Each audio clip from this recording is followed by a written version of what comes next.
भावी मुख्यमंत्री चौधरी अभय सिंह चौटाला जिंदाबाद जिंदाबाद जिंदाबाद।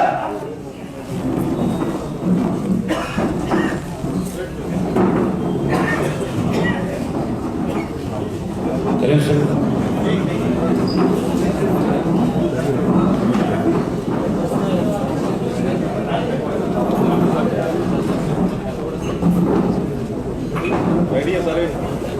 आदमपुर का बाई इलेक्शन जो उसका बिगड़ बच चुका है और हर पार्टी ने अपनी अपनी तरफ से अपने उम्मीदवार किए हैं। आज लंबे समय तक 40 वर्ष तक कांग्रेस पार्टी की सेवा करने वाले जिन्होंने अपनी सारी जिंदगी कांग्रेस पार्टी के लिए लगाई और कांग्रेस की तरफ से उन्हें एक विश्वास दिया गया कि इस बार हम आपको कंसीडर करेंगे। ऐन मौके पे आकर के कांग्रेस पार्टी ने कैसे भाजपा की मदद हो सके इसके लिए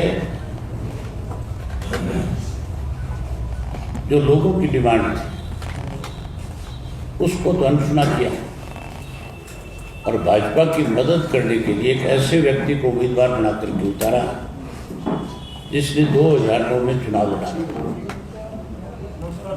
2009 के चुनाव में लोगों ने उस पर भरोसा जता करके 42,000 वोट दिए थे,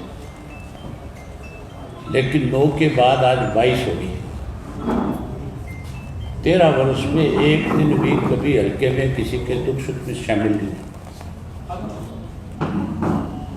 लोगों की विश्वास के साथ विश्वासघात किया। पूरे आदमपुर के लोगों ने एक डिमांड करी थी कि किसी बाहरी प्रत्याशी बनाने की बजाय स्थानीय को टिकट दिया जाए, लेकिन क्योंकि हुड्डा साहब तो पहले दिन से ही भारतीय जनता पार्टी के एजेंट के रूप में काम कर रहे हैं। जब सुभाष चंद्र राय जी का राज्यसभा का चुनाव था, उस चुनाव के अंदर जो आज भारतीय जनता पार्टी, आज कांग्रेस की तरफ से जो उम्मीदवार पेन की स्याही बदलने में, पेन बदलने में सबसे बड़ी भूमिका निभाने वाला व्यक्ति जो था जयप्रकाश, जो उस वक्त इंडिपेंडेंट एमएलए था, और आज उसी जयप्रकाश को जिसने उस वक्त में भाजपा की मदद करी थी, आज फिर बीजेपी के प्रत्याशी को जिताने के लिए आदमपुर की जनता पे जाकर के थोपने का काम किया। हम पहले दिन से ये बात कह रहे हैं कि कांग्रेस की नीयत में खोट है। हर चौधरी भूपेंद्र सिंह हुड्डा लगातार भाजपा को मजबूत करने में इस प्रदेश में लगे हुए हैं। आज उस कांग्रेस पार्टी को जिसकी 40 वर्ष सेवा करी चौधरी कोडाराम जी नंबरदार जो है, उन्होंने कांग्रेस पार्टी को छोड़ करके आज इंडियन नेशनल लोकदल पार्टी में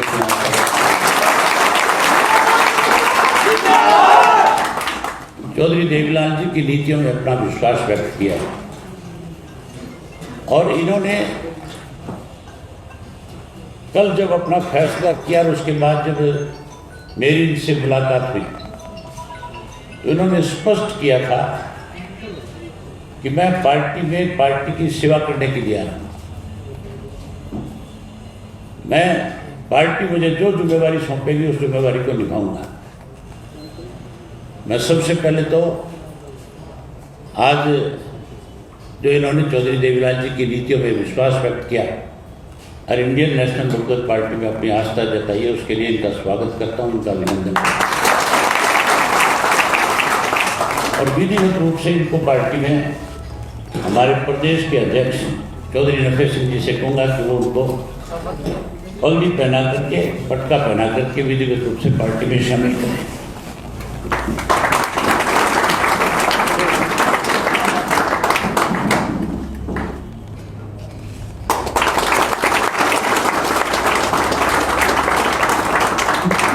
Right. और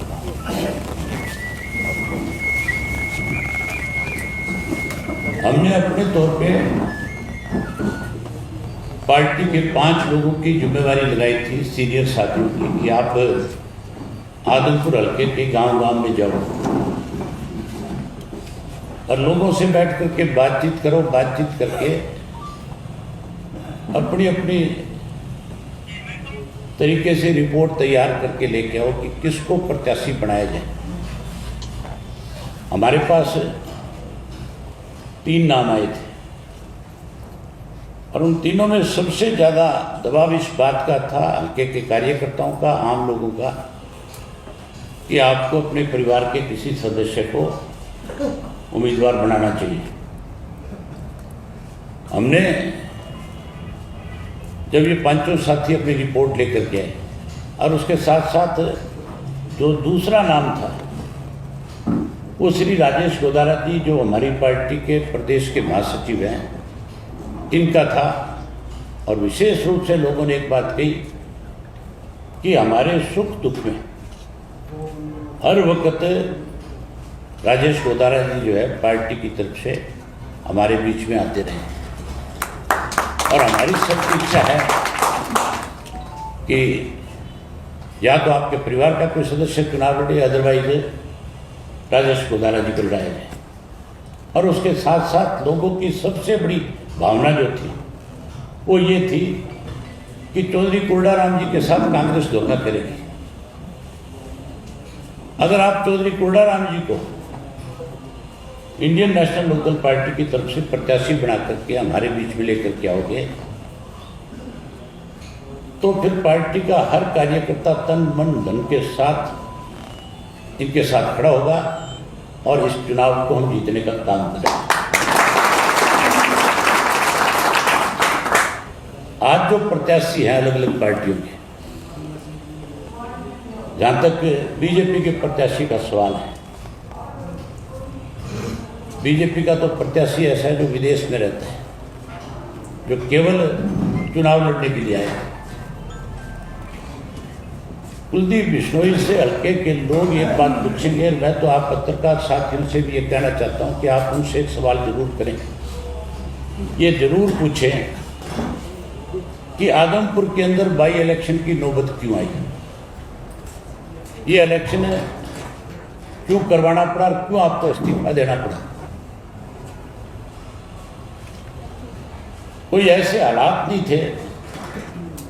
बहुत सारे पॉलिटिशियन ऐसे हैं जो पार्टी के अंदर रह करके भी पार्टी का विरोध करते हैं और विरोध करके लोगों के बीच में अपनी बात रखते हैं। कुलदीप बिश्नोई जो है कांग्रेस से तो इसलिए हाथ हुआ कि उसके साथ राहुल गांधी ने उसको प्रदेश का प्रधान नहीं बनाया, लेकिन प्रधान नहीं बनने के बाद वो अपनी बात कांग्रेस पार्टी के अंदर करके भी कर सकते थे। इस्तीफा मैंने दिया था, मेरे इस्तीफे का एक कारण था। मैंने उस वक्त पे इस्तीफा दिया था विधानसभा से जब कृषि के 3 काले कानून इस देश में लागू किए गए थे, बनाए गए थे, और लाखों किसान जो है इस देश का इस बात का विरोध कर रहा था। और मैं जब उन किसानों को समर्थन देने के लिए अपनी पार्टी की तरफ से गया तो वहाँ जो उस मोर्चे को चलाने वाले लोग थे उन्होंने मेरे सामने ये डिमांड रखी थी और कहा था कि आप चौधरी देवीलाल के पोते हो और आपकी पार्टी का पौधा उन्होंने लगाया। आज चौधरी देवीलाल हमारे बीच में होते तो आज कोई बड़ा फैसला लेते जिससे आंदोलन मजबूत होता और केंद्र की सरकार मजबूर होती। मैंने उनसे कहा था मैं आपकी भावनाओं को समझता हूं, लेकिन मैं पहले अपनी कॉन्स्टिट्यूंसी के लोगों से जाके मिलकर पूछ करके आऊँगा। और मैंने अपने हल्के के गांव में जा करके पूछा था कि मुझे क्या फैसला करना चाहिए। मुझे मेरे कॉन्स्टिट्यूंसी के लोगों ने कहा था कि आज ज़रूरत है इस आंदोलन को और ज़्यादा मजबूत करने की, ये 3 काले कानून ख़त्म कराने की। इसके लिए आपको विधानसभा की सदस्यता भी छोड़नी पड़े, तो इसके लिए हम आपके साथ, आप इसको छोड़ दें। मैंने तो वो मेरे हल्के के लोगों के कहने के मुताबिक और उस वक़्त के किसान आंदोलन मोर्चा के जो नेता थे उनके कहने के मुताबिक इस्तीफा देने का काम किया था। आज तो कोई ऐसे हालात ही नहीं थे। आज तो केवल कुलदीप बिश्नोई ने इसलिए इस्तीफा दिया है कि जो मुकदमे उसके खिलाफ इनकम टैक्स के हैं, जो ईडी के हैं, उनसे कैसे बचा जाए। आपने एक ऑडियो सुना होगा, पिछले दिनों वायरल हुआ था। एक ईडी का अधिकारी किसी पॉलिटिशियन को टेलीफोन करके कहता है कि मैं ईडी के ऑफिस से बोल रहा हूँ, और आगे से जो कोई राजनेता था वो कहने लगा मैंने तो 2 दिन पहले बीजेपी ज्वाइन कर ली। उसका मतलब था कि मेरे पास आने की जरूरत नहीं है। ईडी तो आज उन सब के घरों में जा रही है जो कहीं भाजपा की, जो भाजपा इस तरह के फैसले ले रही है जिससे आम लोगों को दबाया जा रहा है। जो कोई उसका विरोध करता है उसके घर पे ईडी भेज दी जाती है। इसी डर के मारे कुलदीप बिश्नोई ने जो है ईडी के दबाव में आकर के इस्तीफा दिया और अपने बेटे को कैसे राजनीति में स्थापित किया जाए इसके लिए इस्तीफा दिया, ना कि हल्के के लोगों के लिए कि हल्के का कोई भला हो उसके, हल्के को कोई फायदा हो उसके, इसके लिए इस्तीफा दिया। दूसरा जो प्रत्याशी कांग्रेस का है वो तो हल्के का भी नहीं है। कांग्रेस ने तो हल्के में 4 लोगों ने टिकट मांगी थी। टिकट मांगने वालों में एक चौधरी कुलडाराम थे, नंबरदार साहब, और एक आपका जो मंगाड़ी वाला, क्या नाम है उसका, सेठ का, अशोक मंगाड़ी वाला, उसने मांगी थी। एक टिकट मांगी थी चंद्र प्रकाश ने, जो उसका भतीजा है रामजी लाल का, और एक टिकट मांगी थी घोड़ेला ने। इनको इग्नोर कर दिया। इसलिए इग्नोर कर दिया कि हल्के के किसी व्यक्ति को टिकट देते तो हो सकता है कांग्रेस पे भरोसा करके लोग उसको वोट डाल देते। कहीं कुलदीप बिश्नोई चुनाव हार जाता है। आज अगर इन चारों में से किसी को टिकट देते तो 100% कुलदीप बिश्नोई चुनाव हारता है। कुलदीप को जिताने के लिए भूपेंद्र सिंह हुड्डा ने कैसे भाजपा की मदद हो इसके लिए जयप्रकाश को खड़ा किया। हमने अपनी पार्टी की तरफ से कल रात को सबने विचार विमर्श करके फैसला लिया कि हमें एक जमीन से जुड़े हुए व्यक्ति को पार्टी की तरफ से उम्मीदवार बनाना चाहिए। और हमारी पार्टी तो पहले दिन से किसान की हितैषी पार्टी रही है।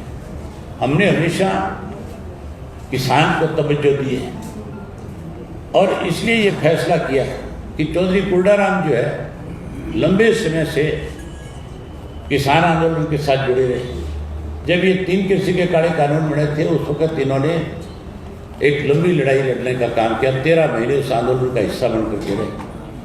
उसके बाद इस इलाके में जो पानी की कमी थी सबसे बड़ी, आदमपुर हल्के में पानी के लिए इन्होंने लगातार संघर्ष किया और उस संघर्ष समिति के ये प्रधान चुने गए।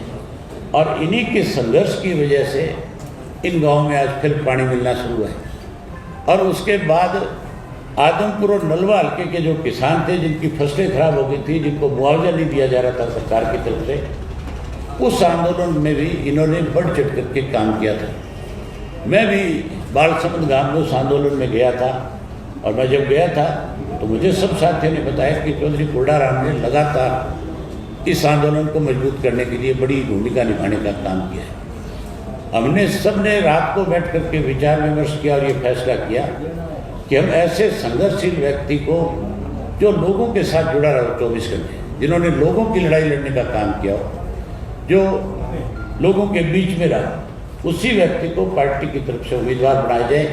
ये तो रात मना कर गए थे कि जो फैसला आप करोगे मुझे मंजूर होगा, लेकिन जिसको भी आप टिकट दोगे मैं उसके साथ तन मन धन से खड़ा हूँगा। लेकिन हमने ये फैसला किया है कि हम अपनी पार्टी की तरफ से जहाँ आज इनको पार्टी में शामिल कर रहे हैं, वहीं कल इनका नॉमिनेशन चौधरी ओम प्रकाश चौटाला जी 11 बजे आपके मिनी सेक्रेटरीट में नॉमिनेशन फाइल करवाने के लिए आएंगे और हम अपनी पार्टी की तरफ से इनको अपना उम्मीदवार बनाएंगे। और कोई आपकी तरफ से कोई सवाल है? तो एक तो लोगों से ये पूछे ले जाते हैं कि कुलदीप बिश्नोई चौधरी भजनलाल का परिवार लंबे समय तक आपके यहाँ से विधायक के पद पे रहे, चौधरी भजनलाल चीफ मिनिस्टर के पद पे भी रहे। उसके बावजूद भी आज इलाके में पानी की सबसे बड़ी किल्लत है। दूसरा पूछेंगे कि आप कुलदीप बिश्नोई से ये तो पूछो कि उसने इस्तीफा क्यों दिया। वो ये कहते हैं मैं इलाके के विकास के लिए 513 करोड़ रुपए पाइपलाइन में लेकर के आया। चौधरी भजनलाल 13 साल मुख्यमंत्री रहे, तो फिर आज इस इलाके को इतना पिछड़ा हुआ कैसे आप मानोगे? इसका मतलब सबसे ज़्यादा बड़ी अनयकीन ने सबम की, सबम ने ही इस इलाके को आगे नहीं बढ़ने दिया। इसीलिए आज विकास की बात करते हैं। उसके इलावा हम पूछेंगे कि कांग्रेस के पास कोई स्थानीय व्यक्ति नहीं था जिसको टिकट दिया जा सकता, बाहर से किसी व्यक्ति को उम्मीदवार बना करके भारतीय जनता पार्टी की कैसे मदद हो, इसके लिए हुड्डा ने जयप्रकाश को टिकट दिया है। और जयप्रकाश जी की जो भाषा है, किसी भी राजनेता की भाषा इस किस्म की नहीं हो सकती। उन्होंने कलायत के अंदर एक मीटिंग में पब्लिकली ये बात कही है कि बागड़ी और गादड़ी, इसके लिए मैंने तो 20 साल पहले लठा लिया था, अब तुम भी इनके लिए लठा लो। मतलब किस तरह से आप किसी इलाके का अपमान करने का काम करते हैं। जिस इलाके का आपने अपमान किया है, उसी इलाके में आकर के लोगों से आप झोली फैला करके वोट मांगोगे, तो लोग इतने मूर्ख नहीं है कि कोई लठ दिखा करके उनसे वोट लेना चाहिए। इस इलाके का चुनाव का नतीजा आप देखो, चाहे चौधरी भजनलाल ने चुनाव लड़ाओ, चाहे कुलदीप बिश्नोई ने लड़ाओ, और चाहे इनके परिवार के किसी और सदस्य ने लड़ाओ, हमेशा इंडियन नेशनल लोकदल पार्टी और इनके बीच में मुकाबला रहा है। आज भी मुकाबला चुनाव का जो है वो भारतीय जनता पार्टी और इंडियन नेशनल लोकदल पार्टी के बीच में होगा। ये सब लोग जो आज कहीं ये कह रहे हैं कि हमारी ताकत बहुत बड़ी है, ये सब मिलकर के कुलदीप बिश्नोई की मदद करना चाहते हैं। अगर हुड्डा कुलदीप बिश्नोई को हराना चाहता तो चंद्र प्रकाश को टिकट देता या उस मंगाड़ी वाले को टिकट देता। ये तो मदद करने के लिए इसने फैसला किया। हमारा मैनिफेस्टो सीधा सा, हमारा एजेंडा सीधा सा है कि हमने उस व्यक्ति को आपके बीच में अपनी पार्टी की तरफ से उम्मीदवार बना करके भेजा है जिसने हमेशा किसान की लड़ाई लड़ी है और राजनीति से ऊपर उठ करके लड़ी है, जिसने किसान के साथ खड़े होकर के उसको न्याय दिलवाया, गरीब और कमजोर का सहारा बनाया। जो हमारी पार्टी का एजेंडा है उसी पे चलेगा, उसी पे चुनाव बनेगा। सर, ये आतंकी का बाई इलेक्शन ना होकर के कांग्रेस का एक अंदरूनी चुनाव बन गया है। 4 मुख्य रूप से पार्टियां हैं, चारों के प्रत्याशी कांग्रेस से निकले हुए हैं। ऐसी नौबत क्यों आई? किसी भी पार्टी के पास अपने अपने कैंडिडेट नहीं है, सिर्फ आप मिलेंगे, तमाम पार्टियों की ये चीज़ें लागू। हमने आपको पहले ही बताया कि हमारे पास जो प्रत्याशी है वो कांग्रेस पार्टी से नहीं है। इन्होंने कांग्रेस पार्टी से रिजाइन कर दिया और रिजाइन करके इन्होंने चौधरी देवीलाल जी की नीतियों में विश्वास व्यक्त किया हमारा। और आज जब ये चौधरी देवीलाल जी की नीतियों में अपना विश्वास व्यक्त कर रहे हैं, इन्होंने संघर्ष किया है, हमने संघर्ष के उस साथी को अपना उम्मीदवार बनाया है जिसने लोगों के बीच में रह करके लोगों की लड़ाई लड़ी है। अच्छा, आप कहते हो कि चारों कांग्रेस से आए, किसी न किसी तरीके से निकले। जयप्रकाश तो सबसे पहले हमारी पार्टी में था नहीं था? था ना हमारी पार्टी। कहीं ना कहीं हो सकता है कि सुनो तो सही, कुलदीप बिश्नोई भी हजका में रहा, फिर कांग्रेस में भी रहा, पहले भी कांग्रेस में रहे। जो भाजपा को कोसते थे, जो भाजपा को गालियां देते थे 4 दिन पहले, आज वो कहते हैं कि हम तो मोदी जी के लोकप्रियता पर मुख्यमंत्री के विकास कोष के नाम पे चुनाव लड़ेंगे। कहते हैं नहीं कहते? 4 दिन पहले की उनकी वीडियो वायरल हो रही है, आप देख लो क्या कह रहे हैं। वो कहते हैं इनसे नहीं कम लोग ही नहीं है। कल भव्य ने माफी मांग ली सर इसके लिए, उन्होंने कहा कि हमसे गलती हुई है। आपको कोई थप्पड़ मार के मुझे माफ कर दे, ठीक हो जाएगा? ये बात निभने वाली है क्या? वैसे 200 करोड़ का जिक्र किया था, मेरी उनसे बातचीत हुई, वो बोले उनका हृदय परिवर्तन हो गया खट्टर साहब की और मुख्य प्रधानमंत्री जी की नीतियों को देखकर, जिसकी वजह से उन्होंने पार्टी बदली। मैंने बताया तो सिर्फ पार्टी क्यों बदली है, अभी सारी बात खुल के आपको बताई थी कि पार्टी बदलने का कारण केवल ईडी है और कोई कारण नहीं है। आदमपुर में जो जेजेपी के जो नेताओं के पोस्टरों पे मतलब कुलदीप बिश्नोई मतलब जगह नहीं दे रहे उनको बैनर वगैरह पे, फिर भी जजपा उनका समर्थन कर रही है, इसको आप कैसे? जजपा अगर समर्थन नहीं करेगी तो सत्ता से बाहर हो जाएगी। वो तो किसी भी तरीके से सत्ता में बने रहना चाहते हैं। चौधरी देवीलाल ने अपनी सारी उम्र की राजनीति में कभी भी स्वाभिमान के लिए किसी के साथ कंप्रोमाइज नहीं किया। अगर कहीं उनको लगा कि आज तेरी किसी पार्टी में या किसी सरकार में कोई अनदेखी कर रहा है या कोई तेरे स्वाभिमान को ललकार रहा है, उन्होंने 1 मिनट में उस सत्ता को भी लात मार दी, उस पार्टी को भी लात मार दी। लेकिन जिन्होंने चौधरी देवीलाल के पोस्टर लगा करके वोट मांगे, आज उन विचारों की हालत ऐसी है कि आज उनको कोई पूछने वाला नहीं है। एक व्यक्ति की स्टेटमेंट आती है, कहता है कि हमारे बड़ा आश्चर्य हुआ है कि हमारी फोटोएं नहीं लगी नेताओं की किसी, हम इसके लिए अपनी पार्टी की मीटिंग करेंगे। और फिर 3 दिन लगातार पार्टी की मीटिंग दिल्ली में बुलाई जाती है। पहले कहते हैं संसदीय कार्य समिति की मीटिंग की बैठक है, फिर कहते हैं डिस्ट्रिक्ट के लोगों से बुला करके पूछेंगे, उसके बाद फिर कहते हैं कि अब हम कल फिर दोबारा बैठक करेंगे। कल की बात कर रहे थे, बैठक दिल्ली में हो रही थी, बैठक में कोई फैसला नहीं हुआ, किसी प्रेस को बताया नहीं गया, और यहाँ जो निशान सिंह आकर के नॉमिनेशन फाइल करा रहा था। इसका मतलब इनके पास टेलीफोन गया है कि या तो चुपचाप आकर के हमारे साथ खड़े हो जाए, अदरवाइज बाहर का रास्ता देखना पड़ेगा। इनको भी ईडी सिता रही है, इनकी फाइलें भी तैयार हैं। निशान सिंह ने कल बताया था सर कि उनकी सहमति बन गई है, उसके बाद रात में कुछ पोस्टर के नए डिजाइन आए, डिप्टी सीएम की फोटो उसमें है और किसी की फोटो नहीं है, जैसे चौटाला की फोटो नहीं है, चौधरी देवीलाल को स्थान उस पोस्टर में नहीं है। ये चौधरी देवीलाल की फोटो भी लगाएंगे। ये जो पोस्टर है और नया आएगा एक पोस्टर, उसमें चौधरी देवीलाल का फोटो लगा करके भी ये वोट मांगेंगे। लेकिन मैं लोगों से ये पूछूंगा कि जिस चौधरी भजनलाल ने चौधरी देवीलाल के साथ 2 बार दगा करके उनसे सत्ता छीनने का काम किया, क्या उसके परिवार का कोई व्यक्ति भजनलाल के परिवार के सदस्य को अगर समर्थन करता है या उसके लिए कोई वोट मांगता है, तो लोग भी ये मान के चलो उस बात के ऊपर अपनी तरफ से कटाक्ष करेंगे कि भाई भजनलाल का परिवार तगड़ा है जिसने चौधरी देवीलाल के पोतों को इस काम लगा दिया। कहेंगे कि नहीं कहेंगे? कोई मेरे से सत्ता छीन ले और वो मुझे आकर के ये कहे कि मैं चुनाव लड़ा तो मेरी मदद कर दे, मेरा बस तो चले तो गर्दन काट ले। 2 दफा दगा किया चौधरी भजनलाल ने, किया कि नहीं किया?